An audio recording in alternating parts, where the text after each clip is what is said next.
안녕하십니까.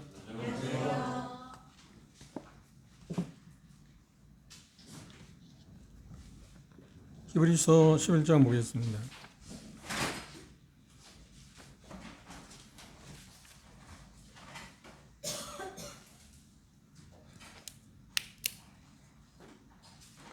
히브리서 11장 22절입니다.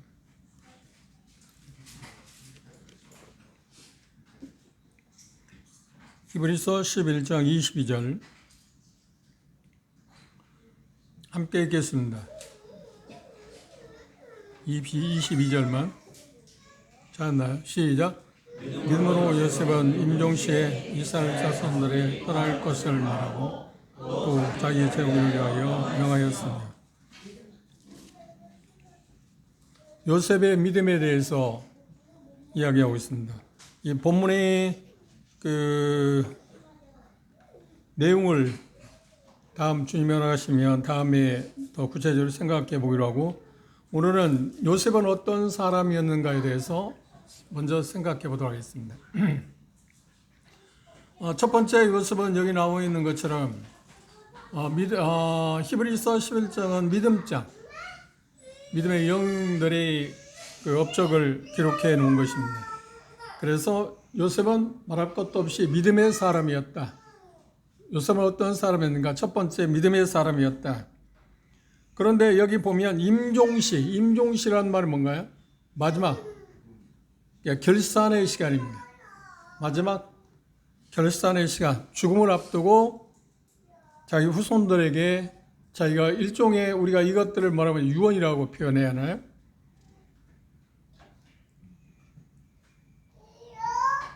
우리에게 있어서 이 모습은 시작도 대단히 중요합니다. 그런데 더 중요한 것은 요셉의 임종시라고 하는 표현을 해서 우리가 볼 수 있는 것처럼 끝이 더 중요하다. 끝을 잘 맺는 사람. 그러니까 요셉은 여기 나와 있는 것처럼 마지막 결산의 순간에도 그가 믿음의 사람임을 입증하고 있다.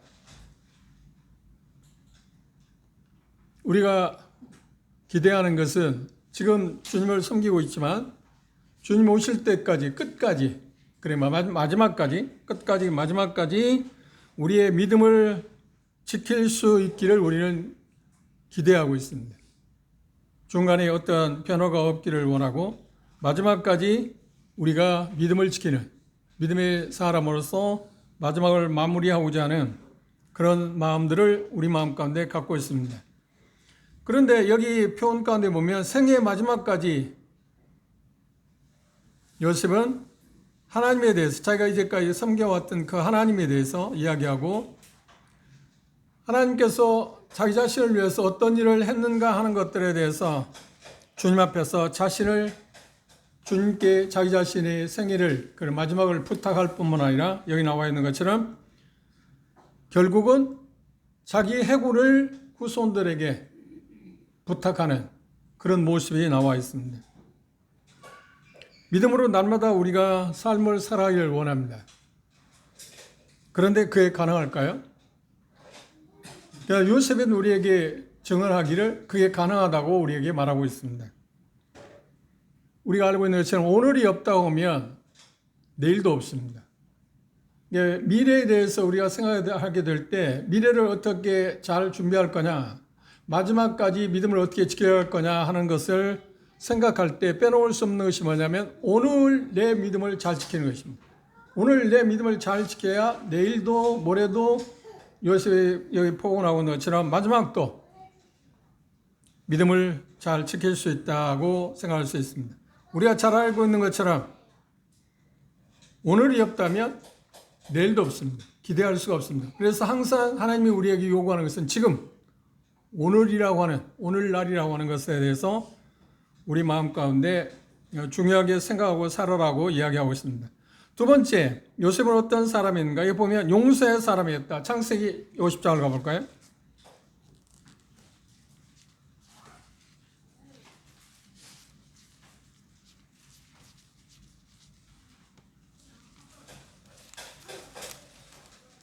(15절에서 17절입니다)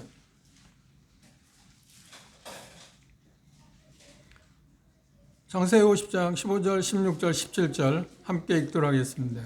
시작.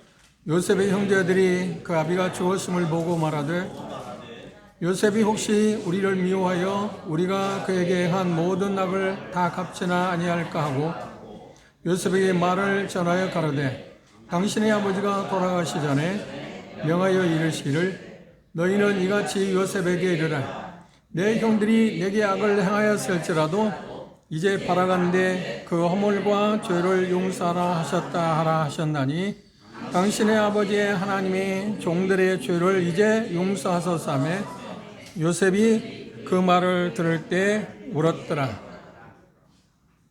이미 요셉은 그 형들을 용서했지 않나요? 그런데 그 아버지 야곱이 죽자마자 그 형들은 그 요셉에 대해서 아직도 확신을 갖지 못했습니다. 아버지 때문에 어떤 복수를 하지 않고 있다가 이제 아버지가 죽었으니까 자기들에게 복수할 것이라고는 생각을 했습니다. 그런데 여기 말씀에서 우리가 본 것처럼 그 형들의 문제는 무엇이었나요? 요셉을 잘 알고 있지 못했습니다. 요셉이 어떤 사람인가를 잘 몰랐다고 하는 말입니다. 요셉은 인격을 믿지 못했습니다. 요셉은 벌써 우리가 성경에서 보고 있는 것처럼 그 형들이 자기 자신을 팔았다는 것을 고백하게 됐을 때 그때 요셉은 뭐라고 했나요? 내가 형들의 죄를 용서한다고 이야기했습니다. 그렇게 이야기를 했으면 우리가 생각할 때 의심하지 않아야 하지 않나요? 의심할 필요가 없는데도 그 형들은 요셉을 지금 구체적으로 더 잘 알지 그 인격을 아직 신뢰하지 못했기 때문에 이제 자기 아버지가 돌아가시고 나서 복수할 것이라고 생각을 했다는 겁니다. 이유가 뭘까요? 요셉과 친밀한 교제를 못 나누었습니다. 그럴 수밖에 없었던 하나의 이유를 찾는다면 요셉은 지금 궁중에 있잖아요. 그리고 형들은 지금 어디에 있습니다. 지금까지 계속해서 고센 땅에서 목축업을 하고 있습니다. 만날 수 있는 시간은 물론 있었겠죠. 그런데 구체적으로 높은 지위에 총리니까 높은 지위가 있으니까 자기 동생하고 마음을 나눌 수 있는 시간들을 그렇게 갖기가 쉽지 않았을 것입니다. 친밀한 사귐이 없다 보니까 자기 동생을 형들은 신뢰하지 못했을 거라고 우리가 생각할 수 있습니다. 그 다음 또 하나, 형들은 용서한다고 말했을 때 요셉이 말했잖아요. 용서한다고 말했을 때 그 말을 액면대로 받아들이지 않았습니다. 어쩔 수 없는 상황에서 용서한다고 하겠지. 그러니까 그 형들 마음 가운데 어떤 게 강하게 지금 자리 잡고 있나? 죄의식, 죄책감을 떨쳐버리지 못했습니다. 피해자인 형이 용서한다고 그랬는데도 불구하고 그 형들은 자기 동생을 팔아넘긴 것에 대해서 그 죄책감에서 지금 벗어나고 있지는 못합니다. 이게 우리들의 마음일 수도 있습니다.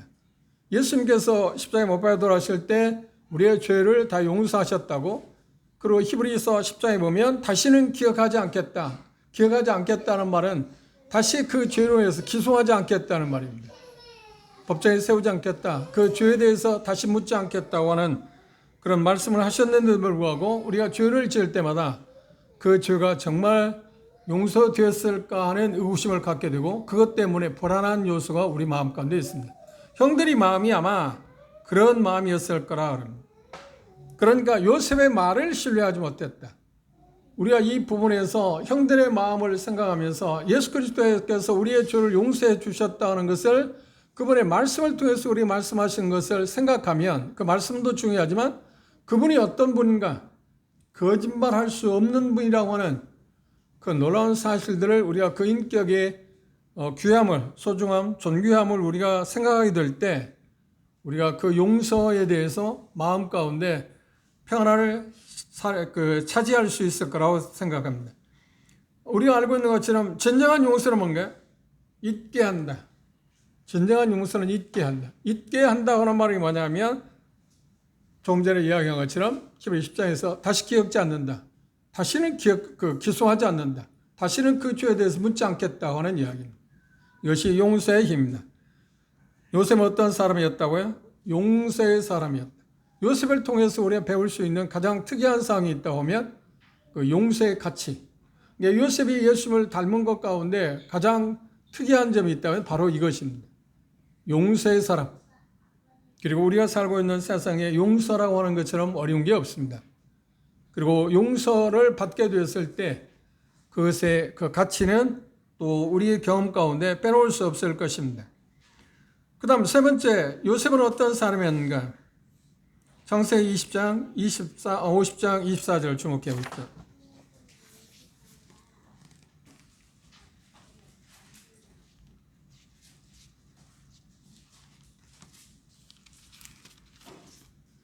창세기 50장 24절 함께 읽어볼까요? 시작. 요셉이 그 형제에게 이르되 나는 죽으나 하나님이 너희를 권고하시고 너희를 이 땅에서 인도해 내사 아브라함과 이삭과 야곱에게 맹세한 땅에 이르게 하라. 이 말은 지금 뭘 이야기합니까?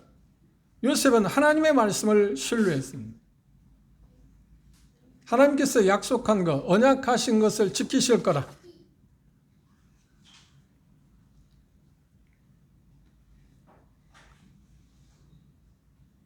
그 이야기는 뭡니까? 자기가 죽고 난 다음에, 정확히 말하면 한 200년 후입니다. 200년 후에 되어질 일들에 대해서 요셉은 말했는데, 그렇게 말할 수 있었던 건 뭐냐면 하나님의 말씀을 확신했어요. 하나님께서 말씀하신 것을 확신했습니다. 하나님께서 언제 이 부분에서 말씀한 일이 있나요? 요셉은 그의 할아버지, 아버지, 그 다음 여기 나오고 있는 것처럼 아브라함과 이삭과 야곱을 통해서 전수된 전해오는 성경에 성경에 기록이 없습니다. 그 당시에는. 그죠? 그런데 아브라함에게 이삭에게 야곱에게 말씀하신 그 말씀이 전수되었을 거 아닙니까? 자녀들에게 계속 전해졌을 거니까. 그 말씀을 요셉은 잡고 있었습니다. 우리가 알고 있는 것처럼 믿음은 어디에서 온다고요? 들음에서. 뭘 듣는 데서? 그리스도의 말씀을 듣는 데서 온다. 그러니까 지금 요셉은 자기 할아버지나 아버지나 그때, 그러니까 정주보라고 이야기하겠죠. 아브라함, 이삭, 야곱이 전해주는 그 구전, 그것들을 받아들였습니다. 창세기 15장으로 앞으로 좀 넘어볼까요? 아브라함에게 이렇게 하나님께서 처음에 그 부분에 대해서 요셉이 말한 부분을 말씀하신 일이 있습니다.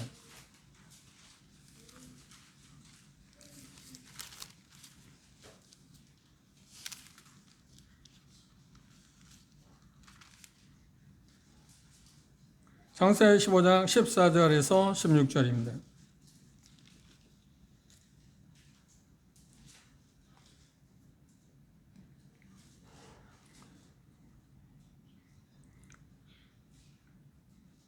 (14절) (15절) (16절) 함께 읽어봅시다. 시작. 그 섬기는 나라를 내가 정치할지며 그 후에 내 자손이 큰 재물을 이끌고 돌아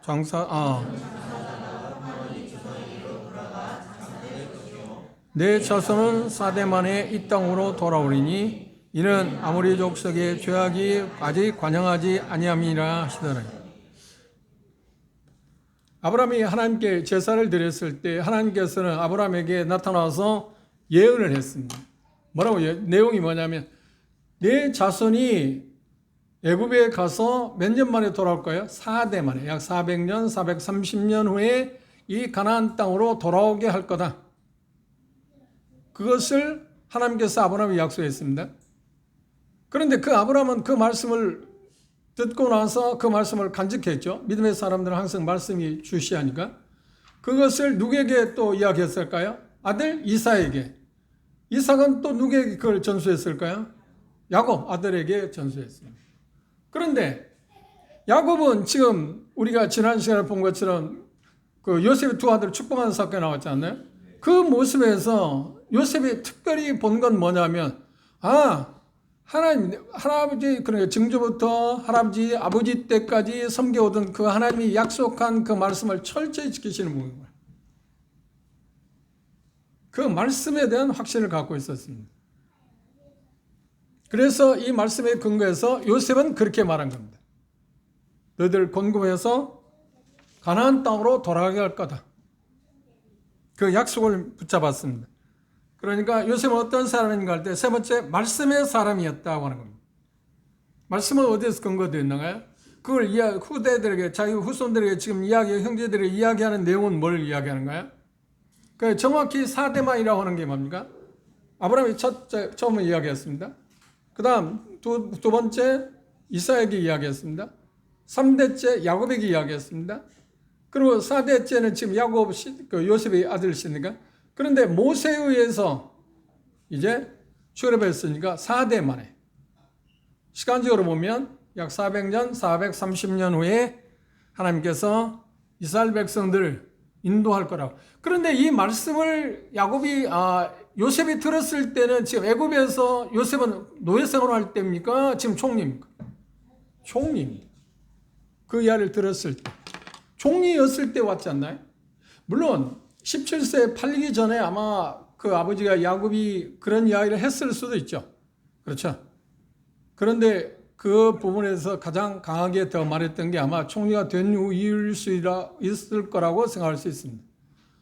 그런데 지금 요셉은 어떤가요? 모든 권세의 부귀영화를 누리고 있습니다. 그런데 그의 마음은 지금 어디에 있었다고요? 애굽에 있었어요? 어디에 있었어요? 가나안에 있어요. 이게 특이한 사람입니다. 참 특이한 사람입니다. 안정된 삶을 살고 있는데 무슨 가나안을 생각합니까? 가나안은 아무것도 없잖아요, 지금요. 뿌리도 없어요. 그곳에 가면 어떻게 살 것인가 막막하잖아요. 그런데 지금 이스라엘 백성들은 어떤가요? 지금 고센 땅에서 번영을 누리고 있잖아요. 요셉이 총리니까 이제 죽고 나서 순간적으로 요셉을 알지 못한 바로가 나타나서 이제 이스라엘 백성을 핍박하기 시작하는데, 그래 400년이 다 됐을 때니까 그때는. 그렇죠? 근데 요셉이 살고 있을 때는 남부를 것이 없는 그런 권세, 부귀영화를 누리고 있었잖아요.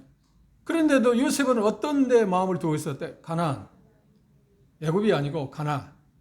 이게 요셉의 믿음의 어떤 가장 두드러진 모습입니다.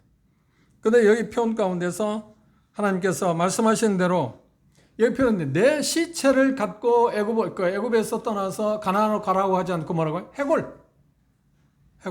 미라를 우리가 역사적으로 잘 알지 않나요? 애굽의 그 미라 죽은 시체를 부패하지 않도록 잘하는 그 기술이 애굽에 특별하지 않나요? 그리고 우리가 창세기 마지막 장 보면 요셉이 죽었을 때 그와 같은 왕의 버금가는 장례를 했습니다. 그러니까 이제 시체를 갖고 갈 수 있는, 시체를 갖고 가라는 말은 지금 당장의 문제잖아요. 그런데 해골을 갖고 가라는 말은 뭔가요? 오랜 시간 후에 미래의 이야기입니다. 그리고 그렇게 말해요. 하나님께서 너희들을 권고할 거다. 그럼 반드시 가나안으로 돌아가게 할 거다.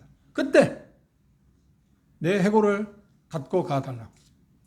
그 내용은 다음에 우리가 더 구체적으로 생각해 보기로 하고요.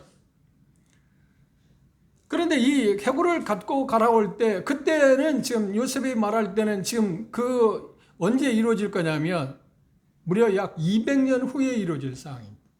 200년 시간이 흐른 후에서 이스라엘 백성들은 출애굽하고 그리고 나서 드디어 모세가 80세가 되었을 때 출애굽을 시작했으니까 그 기간 동안에 이스라엘 백성들이 번영을 누리고 있다가 요셉을 알지 못하는 바로가 득세해서 권자를 잡고 이스라엘 백성들을 핍박하기 시작하고, 그래서 사내 아이들은 전부 물에 던지게 하고 번성하지 못하게 하고 고역을 시키는. 그러니까 무려 이스라엘 백성들은 애굽에 내려가서 약 400년 동안 번영을 누렸습니다. 그런데 번영을 누리고 있을 때 그들은 어떤 생활을 했다고요? 에스겔 선지자 이야기 들으면 말씀해 왔나요? 그들은 애굽에 내려가서 우상을 섬기는 일을 했습니다. 그들의 속성은 좀 변할 수가 없습니다. 죄성을 갖고 있기 때문에. 그런데 그들이 번영의 시간이 끝나고 고통이 왔을 때 드디어 그때 그들은 어떤 생활을 했나요? 누군가가, 특별히 우리가 다음에 볼 것입니다. 모세 부모들에 대해서 생각해 보면, 그런데 모세 부모들은 그 상황에서 우상을 숭배하지 않았다. 개중에는 경건한 사람들이 있었어요. 그들 가운데 이 말씀들이 구전으로 내려오던 말씀들을 듣고 붙잡고 있는 사람들은 어떻게 했을까요? 그들에게 말했을 겁니다. 아니야, 하나님께서 우리를 권고해서 결국은 어떻게 할 거라고요? 가나안에 우리가 돌아가게 될 거다. 그럴 때 그들이 고통을 당할 때 그들이 한 일은 뭔가요? 부르짖기 시작했다. 그 전에는 하나님 부르질 필요가 없었어. 왜? 뭐 잘 사니까. 번영을 누리고 있으니까. 우리의 삶 가운데도 우리가 어려움이 있게 될 때 부르짖는 게 더 다르지 않나요? 번영을 누리고 모든 게 잘 되는데 평온할 때 우리가 하나님께 기도하는 게 맞나요? 아니면 어려움이 시련이 올 때 기도하는 게 맞나요? 그렇죠. 후자잖아요. 그리고 기도의 절실함도 또 다르지 않나요? 근데 요셉은 여기 표현하고 있는 것처럼 거기서 부귀, 영화, 존귀 모든 것을 누리고 있었습니다. 그렇죠? 그럼에도 불구하고 그 하나님께서 자기 조상들에게 약속한 그 말씀을 놓지 않았습니다. 그리고 어떤 면에서 보면 나나 여러분 같은 경우는 그렇게 제발 그냥 그 말씀이 안 이루어지고 가나안에 안 가고 아무것도 없는 그 가나안에 안 가고 여기서 부귀 영화를 누리고 살면 더 좋지 않을까 하는 생각도 순간적으로 들을 수 있지 않나요? 그렇죠. 사람이니까. 그런데 요새 근본적인 마음 가운데 뭐라고 했어요? 하나님이 약속한 그 말씀을 붙잡고 있었다. 그래서 요셉에 대해서 우리가 할 때 어떤 사람이냐고 이야기할 때 말씀의 사람, 말씀을 붙잡고 산 사람이었다고 이야기할 수 있습니다. 하나님의 약속을 세상의 그 어떤 것보다도 중시 여기고 그것을 붙들고 있었다. 그런 면에서 보면 얼마나 요셉이 말씀의 사람인가 하는 것을 우리가 생각할 수 있습니다. 요셉의 신앙은 어디에서 왔나요? 말씀에 근거하고 있었습니다. 우리는 더 명확하게 성문화된 말씀을 우리에게 주셨지 않나요? 그렇죠. 여러 면에서 공정된 말씀입니다. 구약과 신약 그렇죠. 그런데 요셉은 그 공정된 말씀이 아니었지 않나요? 아브라함에게 약속한 것, 자기 할아버지 이삭에게, 자기 아버지 야곱에게 이야기한 것을 전에 들은 것을 붙잡고 있었다. 그러면 참 특별한 사람입니다. 이 부분에서 우리가 생각하는 것은 오늘 우리는 얼마나 말씀이 우리의 마음을 붙잡고 있는가. 그리고 하나님의 약속을 얼마나 우리는 소중하게 여기고 있는가. 그리고 하나님이 우리에게 약속한 말씀, 하나님의 말씀을 요셉처럼 붙들고 지금 오늘을 살고 있는가. 한번 생각해 봐야 합니다. 내 생일을 하나님의 말씀에 비추어 보면서 살아가고자 하는 그런 강렬한 그 마음들이 우리에게 회복되어야 하지 않나요? 그게 정말 필요할 것입니다. 우리가 한번 요셉의 그 믿음을 생각하면서 말씀의 사람이라는 걸 생각하면서 이런 반문을 해봅시다. 이 말씀이 내 삶을 만들어가고 있습니다. 하나님의 말씀에 의해서 나의 삶은 지금 지어져 가고 있습니다. 새로워지고 변화되어 가고 있습니다.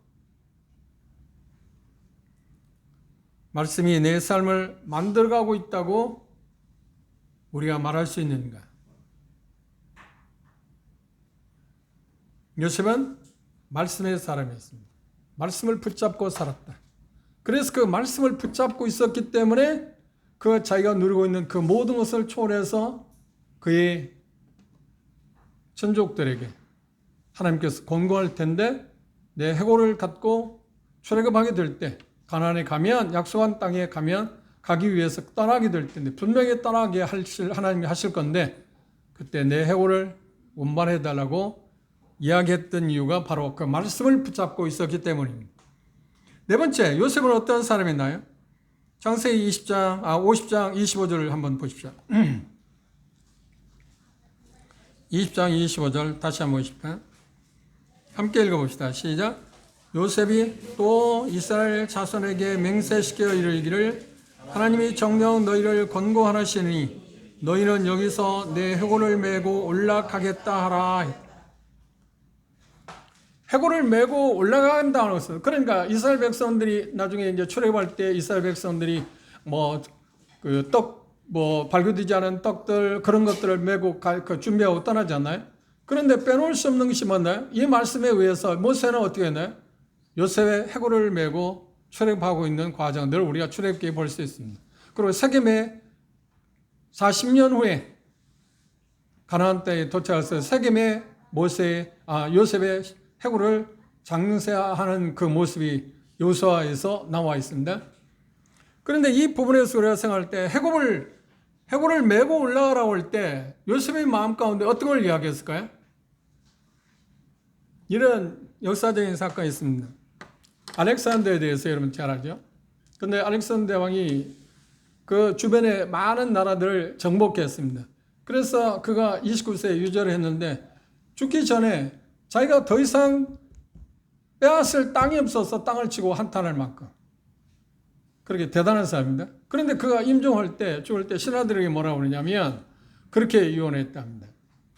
내가 죽게 되면 관에 밖에 손을 내 관 밖에 내놓아라. 운반할 때, 운구할 때. 그러니까 그건 지금 뭘 보여주기 위한 겁니다. 모든 사람에게 뭘 보여주기 위한 겁니까? 나는 빈손으로 간다. 세계를 지배한 제국에 나를 능가할 수 없는 사람이 없지만 그럼에도 나는 수많은 것을 누린 사람이지만 그러나 죽을 때 어떤 거냐? 나는 빈손으로 간다. 그걸 모든 사람에게 보여주라. 그러면 지금 같은 비슷한 이야기입니다. 요셉의 해골을 메고 갈 때 그 주변 애굽 사람도 마찬가지고 그걸 지나가는 그 모든 족속들이 볼 때 어떤 생각을 했을까요? 증거하는 거죠. 지금 뭘 증거해요? 자기 해골을 통해서 요셉은 자기 해골을 통해 수많은 사람들의 증거하고 있어요. 뭘 증거하는데? 하나님이 얼마나 놀라우신 분인가? 하나님이 말씀하는 것이 얼마나 철저하게 지키시는 분인가? 증언의 삶. 우리가 기대하는 게 그거 아닌가요? 소원한 게 그거 아닌가요? 그리스도인에서 참 그리스도인다운 삶을 통해서 하나님을 증언하는 것, 드러내는 것, 그것을 우리가 바라보고 추구하는 것입니다. 그러니까 이스라엘 백성들 출애굽할 때 모세 해골을 들고 나갈 때 사람들은 뭘 생각하냐? 저 사람이 애굽의 그 총리였고 부귀 영화를 누린 사람이었는데도 불구하고 이제 해골이 됐다. 그런데 지금 그 해골이 옮겨지는 것은 왜 애굽에서 장려할 수도 있는데 왜 가나안까지 가지? 가나안에 많은 이제 족속들이 민족들이 지금 부족들이 보고 있잖아요. 그것들을 볼 때 그 소문은 다 알고 있으니까 지금 그렇죠? 그리고 그 부족들 가운데 국가들 가운데는 흉년 때문에 요셉에 와서 도움을 받은 사람도 있을 거고 그렇죠? 그런데 그 사람이 해골로 지금 움구되고 있다는 모습을 볼 때 하나님이 얼마나 놀랍게 일하셨는가. 그리고 이 세상은 부질없구나. 저는 놀라운 그 권좌를 누린 사람인데도 불구하고 해골로 변해서 이제 미라라고 이야기하겠죠. 변해서 옮겨지는 것. 그리고 그 하나님의 말씀을 좀 아는 이스라엘 백성들은 후손들은 어떤 생각을 하는 거예요? 하나님의 약속이 얼마나 철저하게 응답되고 있는가. 성취되고 있는가. 그런데 요셉은 그렇게 말했지 않나요? 25절 다시 보시면 하나님이 정녕 너희를 권고할 거다. 여기서 내 호를 메고 올라가겠다 하라. 맹세하라고 했어요. 하나님이 철저하게 약속을 지킨다고 하는 거예요. 그러니까 요셉은 어떤 사람이냐? 증거하는 삶을 살았다. 언제까지? 죽었어도 자기 시체를 통해서 해골을 통해서도 증거하고 있었다는 겁니다. 해골을 메고 가는 이스라엘 백성들의 모습을 우리가 한번 상상해 보십시오. 그가 평생에 걸쳐서 섬겼던 그 하나님. 그 하나님에 의해서 애굽의 총리가 되고 부귀 영화를 누렸던 그가 이제 미라로 변해서 애굽을 떠나는, 그리고 하나님이 약속한 가나안으로 향하는, 그리고 이스라엘 백성들 중에서 보면 가나안에 가서 이제 세겜에 가서 장례하는 그 모습을 통해서 하나님이 어떤 분인가, 하나님이 나에 대해서, 요셉은 그렇게 말한 겁니다. 자기 해골을 통해서 하나님은 나에게 이런 일을 하셨다. 그리고 이렇게 언약을 지키신 분이다. 마찬가지로 너희들도 나와 같은 히브리 족속이기 때문에 어떤 거야? 당연히 하나님이 그렇게 하실 거다. 그 무엇보다 큰 증언입니다. 그렇죠? 말은 하지, 해골이 무슨 말을 하겠습니까? 미라가 말하는 못하는데, 그런데 살아있는 증거를 하고 있잖아요. 정말 확실한 증거. 여러분도 그렇게 느끼겠지만 본인이 있어도 그렇습니다. 몇 차례 제가 이야기한 일이 있습니다. 여기 김경희님과 김억재 자매님이 매주 그 수요일날도 주일날도 거의 빠지지 않고 참석하잖아요. 그런데 저 형제 부부가 우리에게 주일날 잘 모이는 것을 우리가 잘해야 한다, 언제 앞에 나와서 이야기한 일 있나요? 그죠? 개인적으로 이야기했을 겁니다.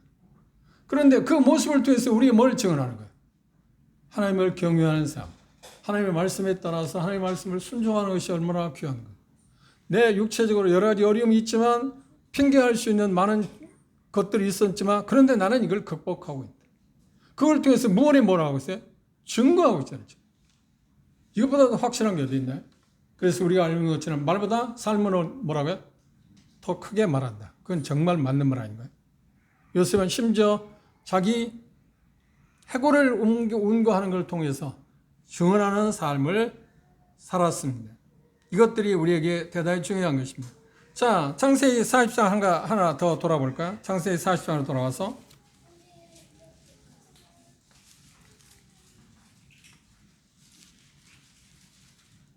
8절입니다. 꿈 해몽하는 일에 대해서 그렇게 말합니다. 창세기 40장 8절 읽어봅시다. 시작. 그들이 그에게 이르되 우리가 꿈을 꾸었으나 이를 해석할 자가 없도다. 요셉이 그들에게 이르되 해석은 하나님께 있지 아니하니까 청컨대 내게 구하소서. 노예 생활하면서도 그의 마음 가운데는 누가 지금 자리 잡고 있나요? 하나님. 노예 생활을 팔려갈 때도 마찬가지지만 팔려가서 노예 생활할 때도 하나님을 증거했습니다. 그리고 총리가 된 후에도 하나님을 증언했습니다. 그리고 심지어 죽어서도 해골 자체, 자기 시체, 그 미란을 통해서도 하나님을 증언하는. 임종시라는 말이 히브리서 11장에 있는 것이 임종시라는 말이 우리에게 대단히 중요한 말입니다. 마지막 순간까지도 처음도 중간도 과정도 끝부분까지도 하나님을 증언하는 삶을 산. 이게 우리가 정말 추구하는 하나님을 섬기는 믿음을 갖고 있는 우리들이 바라봐야 할, 동경해야 할 그런 모습이 아닌가요?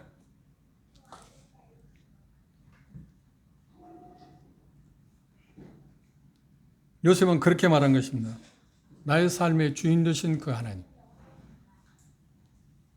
내가 지금 감옥에 있지만 그럼에도 여전히 나와 함께 하신 그 하나님.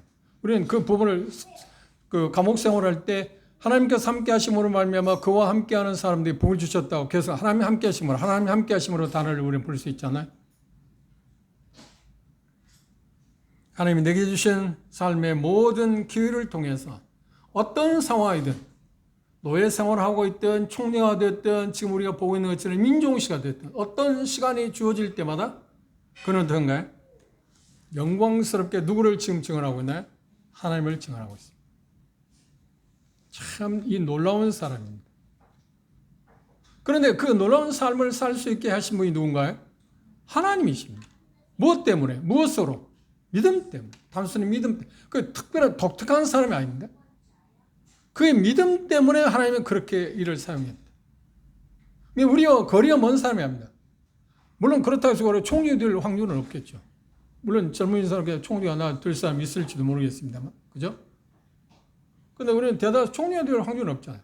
그런데 믿음 때문에 계속해서 어떤 상황들, 그러니까 가장 낮은 자리에 있어도 하나님을 증언했고, 가장 영광스러운 자리에 있어서도 하나님을 증언했고, 그리고 마지막 순간에서 하나님을 증거하고, 자기가 죽고 떠난 후에 200년 후에 자기의 해골을 통해서도 누구를 증언하고 있어요? 하나님을. 한참 어떤 사람은 그런 말을 합니다. 그 사람에게 터치를 하면 손을 대면 그리스도 그런데. 그게 마치 요셉이 그런 사람입니다. 환경이 어떤 환경이 가든 하나님을 증언하는 사람. 마지막 우리가 우리에게 도전을 주고 있는 말씀이 있습니다. 요셉은 어떤 사람인가요? 꿈을 가진 사람이었다. 창세기 37장을 보십시오.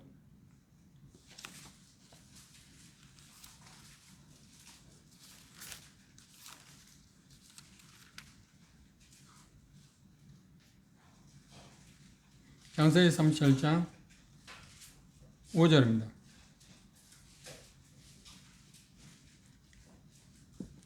요셉이 꿈을 꾸고 자기 형들에게 고하며 그들이 그를 더욱 미워하였더라. 요셉이 그들에게 이르되 청컨대 나의 꿈을 들으시오. 우리가 밭에서 곡식을 묵더니 내 단은 일어서고 당신들의 단은 내 단을 둘러서서 절하더이다. 그 형들이 그에게 이르되 내가 참으로 우리의 왕이 되겠느냐, 참으로 우리를 다스리게 되겠느냐 하고 그 꿈과 그 말을 인하여 그를 더욱 요했다. 그리고 재차 또 꿈을 꿨습니다. 그런데 요셉의 형들이, 요셉이 아버지에 의해서 목축하고 있는 그들이 지금 하고 있을 때 요셉이 왔습니다. 그때 형들이 요셉에 대해서 비아냥거리는 말을 했어요. 뭐라고요? 저 꿈꾸는 자가 온다. 저 꿈꾸는 자를 해치자. 그 꿈이 이루어지지 않을 거다. 그 꿈이 어떻게 되는 거 보자. 참 이상하죠. 이 꿈은 누구로부터 왔을까요? 하나님으로부터 온 거예요. 하나님께서 요셉을 통해서 이 일을 하시겠다는데 누가 그걸 막을 수 있겠습니까? 근데 과정 가운데는 그 꿈과는 점점 멀어졌지 않나요? 노예로 팔렸죠. 그리고 어려운 삶을 살았는데도 감옥 생활을 하고 있죠. 17세에서 약 13년 동안 총 30세가 되기 전까지 돼요. 그 꿈과는 먼 거리에 있었잖아요. 근데 요셉은 여전히 어떤 갖고 있어요? 꿈을 갖고 있어요. 꿈을 품고 있습니다. 이런 말을 하면 어떨지 모르겠습니다. 제가 최근에 이런 기도를 하나님께 하고 있습니다. 제 마지막 때, 이 요셉과 관련해서도 같습니다. 마지막 때 언제 주님께서 저를 부르실지 아니면 제 소원은 제가 이 죽음을 맛보자고 주님을 만나면 좋겠다는 생각을 갖고 그렇게 기도를 하고 있지만 그래도 주님 서두오시면 제가 주님께로 가게 되면 마지막 때가 제게도 임종 때가 올 거 아닙니까? 그때 제가 할 수 있는 게 스데반이 한 것처럼 내 의원을 하나님께 부탁하고 그리고 다른 사람들을 위해서 하나님께 기도하는 것. 그리고 더 특이한 게 뭐냐면 예수 그리스도께서 자기를 위해서 보좌에서 하나님의 문이 하나를 열리고 보좌에 일어서신 것을 사도행 봤어요. 세 가지를 보게 했습니다. 사도행 7장에 보면 그런 것 가운데서 제가 하나님께 기도하는 가운데 이 말년을 어떻게 보내면 좋을까? 그런 가운데 구체적으로 이런 생각을 해요. 용인교회가 제가 이제 여러 5 지역교회를 지금 순회하고 있잖아요. 물론 다른 지역교회도 가지만 계속 주일마다 가는 데가 그렇습니다. 그런데 제가 순회하고 있는 교회들이 그래 용인교회 이제 첫 주니까 교회가 주님 보시기에 참 아름다운 교회로 세워질 수 있으면 좋겠다. 이 아름다운 교회가 뭘까? 제가 기도할 때 하나님께 야 네가 말하는 아름다운 교회가 뭔데? 그럴 때 제가 그렇게 하나님께 이야기해요. 질적으로, 양적으로 질과 양은 같이 갈 수 있습니다. 그런데 너무 양을 추구하다 보면 질이 저하될 수도 있습니다. 너무 질만 생각하면 양에 대해서 소홀히 할 수 있습니다. 같이 가야 되나? 균형이 이루어져야 하잖아요. 그런 교회들이 되어 가도록 그런 교회를 세워지는 일에 있어서 내 마지막 시간이 하나님께서 사용해 주십시오. 이게 제가 지금 기도하고 있는 것입니다. 제가 왜 이 이야기를 하느냐면 저를 생각할 때마다 그렇게 기도를 해주죠. 저를 위해서 기도할 때마다 그렇게 하나님께서 해 주십사. 그러니까 일종의 제게도 그 꿈을 갖고 있습니다. 우리가 알고 있는 것처럼 일상적으로 그렇잖아요. 저 사람이 노인이냐 젊은 사람이냐 그 차이가 뭐라고요? 그 사람이 꿈을 갖고 있느냐 꿈을 갖고 있지 않느냐. 그리고 노인의 특징이 뭐라고요? 내 때는 무슨 말인지 알죠? 유행어였잖아요. 내가 젊었을 때 소시 때는 뭐 어쩌다 왕년에는 뭐 어쩌다 그게 이제 노인들의 특징이잖아요. 그러니까 그 말은 뭔가요? 노인들은 과거의 생각, 과거 지나간 거. 근데 젊은이 특징이 뭔가요? 아니야, 내 때는 아니야. 미래를 있죠. 미래를 바라고. 신앙생활에 가장 중요한 게 뭔가요? 우리에게 하나님께서 꿈을 주셨습니다. 그 꿈을 갖고 사는 것입니다. 지금은 이럴지라도 하나님께서 용인교회가 지금은 이럴지라도 좋은 건 사실입니다. 그런데 지금 이런 형편일지라도 우리에게는 꿈을 갖고 살아야 합니다. 질적으로 양적으로 참 부흥되는 그런 교회. 그것이 우리가 갖고 있는 꿈이어야지 않나요? 어떤 분은 현실적으로 그 막막하게 보일지도 모릅니다. 그런데 우리 모두가 그 꿈을 품고 살아야 합니다. 그렇지 않나요? 그 꿈을 품고 살 뿐만 그 꿈을 향해서 우리가 나아가고 헌신하고 그리고 어떻게 해요? 그걸 위해서 우리가 기도해야 하지 않나요? 요셉은 대단히 미래지향적인 사람이었어요. 그 삶에서 임종 때 그 유언한 것이 왜 미래지향적입니까? 그 분명했잖아. 200년 후에 자기 후손들이 가나안에 가게 될 거라는 것을 지금 이야기했죠. 그보다 확실한 꿈이 어디 있나요? 막막한 꿈이 아닌가요? 가능성이 없지 않나요? 그리고 현실적으로 볼 때 이스라엘 백성들이 지금 번영을 누리고 있습니다. 그리고 저 번영을 출애굽기 1장에 보면 번영을 누리다가 느닷없이 그들이 시련을 겪습니다. 시련을 겪을 때 막막했어요. 가나안이라는 것은 전혀 불가능한 게 보였습니다. 그런데 요새 뭐라고요? 하나님께서 너희를 공부할 거다. 그리고 반드시 그곳에 가게 할 거다. 그래서 내 회고를 받고 그곳에 가게 하라고, 그리고 그것을 약속하라고, 맹세하라고 이야기하는 것을 볼 수 있습니다. 요셉은 죽을 때까지, 죽음 직전까지도 미래를 보았습니다. 꿈을 품고 있었다. 꿈을 접지 않았다는 겁니다.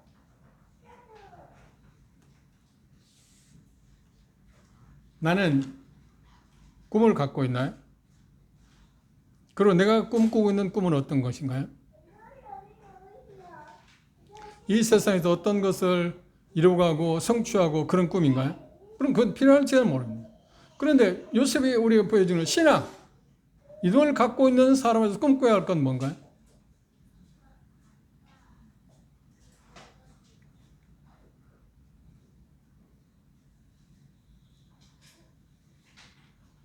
요셉은 수많은 어려움이 있음에도 불구하고 절대 꺾이지 않았어요. 요즘 뭐 유행하는 말이 꺾이지 않는 마음, 그렇잖아요? 꺾이지 않았던 이유가 뭘까요? 포기하지 않았어요. 뭐예요? 꿈이 있었으니까. 꿈이 있었으니까. 꿈이었습니다. 그런데 어떤 사람이 그런 이야기를 했습니다. 스폴천이가 뭐라고 했냐면, 지옥이 어떤 곳이냐 할 때 희망이 없는 거예요. 희망이 없는 것이다. 지옥이 희망이 없는 곳이다. 그 말은 어떤 면에서 와닿지 않나요? 우리는 이 세상에 어떤 실은 어려움이 있어도 좀 희망이 있으면 그런 괜찮아요. 근데 지옥은 일체 희망이 없는 것. 그게 얼마나 처참한 곳인가 하는 것을 그렇게 심리학적으로 표현하게 되었습니다. 근데 우리에게 있어서 꿈이 없다고 하면 살 가치가 없잖아요. 앞으로 나아갈 희망이 없잖아요.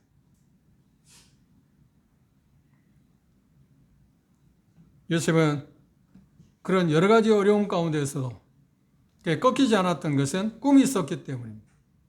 그리고 앞을 보고 절망이 있다면 어땠는가요? 그것을 넘어서고자 했습니다. 그리고 여기 표현한 것처럼 하나님께서 그것을 극복하게 할 거라고 하나님을 신뢰했습니다. 이유는 뭔가요? 꿈을 안고 있었기 때문에. 우리 꿈을 버리지 맙시다.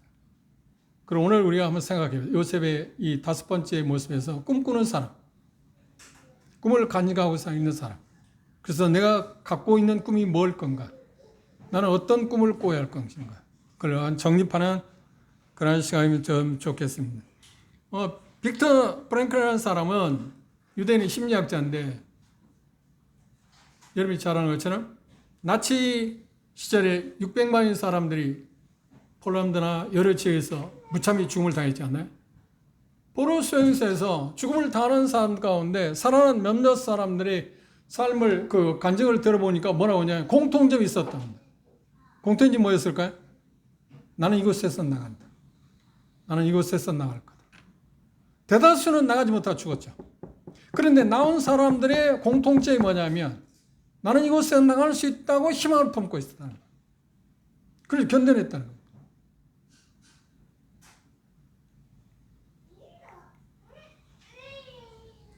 희망을 포기하는 사람은 생명의 연장을 하루라도 더 연장할 수 있었다. 그리고 특이한 사항이 뭐냐면 크루텐범이라는 그 사람의 자매의 간증을 보면은 책에 보면 그런 내용이 되어 있습니다. 수많은 죽음을 당하고 먹겠으시라는 죽음을 당하고 있는데도 오늘은 용케도 내가 그 명단에 끼지 않고 남을 때 어떻게 하나님께 감사해요. 오늘 하루도 하나님이 주셔서 내가 오늘 하루도 살아가고 있고. 그것을 하루 이틀 지나다 보니까 10년 채 되지 않아서 이제 해방되는. 그분의 간증도 똑같습니다. 나는 희망을 잃지 않았다. 하나님이 자비를 베푸실 거라고 믿었다. 물론 죽음을 당한 대다수 그걸 믿었겠죠. 그렇죠? 유대인 히브리 사람들이니까. 그런데 그 극악한 환경 속에 살아가는 사람들 조사해 보니까 공통점이 나는 이곳에서 나갈 거다. 그리고 그것 때문에 그 고통 가운데서 그들은 웃음을 가졌다. 그 생각해 보세요. 뭐 영화 같은 것도 보면 그런 상황에서 웃을 수 있는 사람이 있나요? 우리가 시련을 겪게 될 때 그럼에도 웃을 수 있는 건 뭔가요? 꿈이 있으면 이것 역시 지나갈 거다. 하나님이 자비를 베푸셔서 이걸 감당하게 하실 거다 하는 확신이 가지면 어떤가요? 웃을 수 있지 않나요? 요셉이 바로 대표적인 사람입니다. 그래서 그들에게 물어봤답니다. 그 죽음에서 벗어난 사람에게 물어봤답니다. 왜 당신들은 그런 상황에서 웃을 수 있었습니까? 그러니까 공통 분모가 뭐였다고요? 나는 꿈을 갖고 있었다. 나갈 수 있을 거다.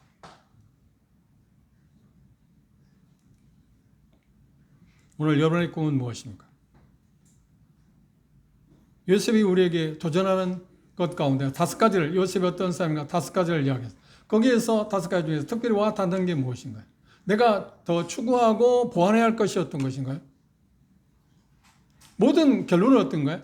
하나님의 말씀을 마음 가운데 두고 살았다.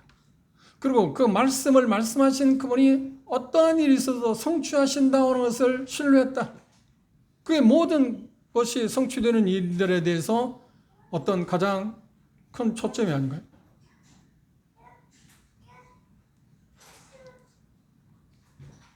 심지어 요셉의 꿈은 그 관조차 닿지 못했습니다. 그렇죠? 미라의 관을 옮겼을 거 아닙니까? 그런데 그 꿈은 요셉의 관조차 닿을 수 없었다.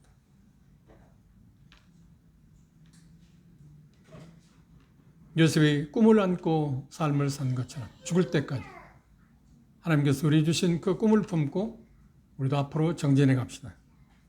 그리고 미래를 향해서 나아갑시다. 그런데 중요한 것은 뭔가 내 꿈이 아니라 하나님이 주신 꿈. 요셉이 준 꿈은 하나님이 주신 꿈이잖아요. 그렇죠? 하나님이 주신 꿈이 뭔가요? 그래서 자기를 통해서 정확히 말하면 창세기 20장, 50장에 말하면 자기를 통해서 선민 이스라엘 백성들을 살게 하는 것입니다. 생명을 보존하게 하는 것입니다. 그리고 결국 자기를 통해서 어떻게 한다고요? 그리스도가 오게 하는 것입니다. 사는 동안 계속해서 하나님을 증언했던 요셉을 통해서 우리가 도전을 받고 요셉의 꿈을 갖고 살아서 수많은 역경들을 실망하지 않고 이겨 승리하는 것처럼 하나님께 우리가 주신 꿈을 향해서 나아가도록 합시다. 기도합시다.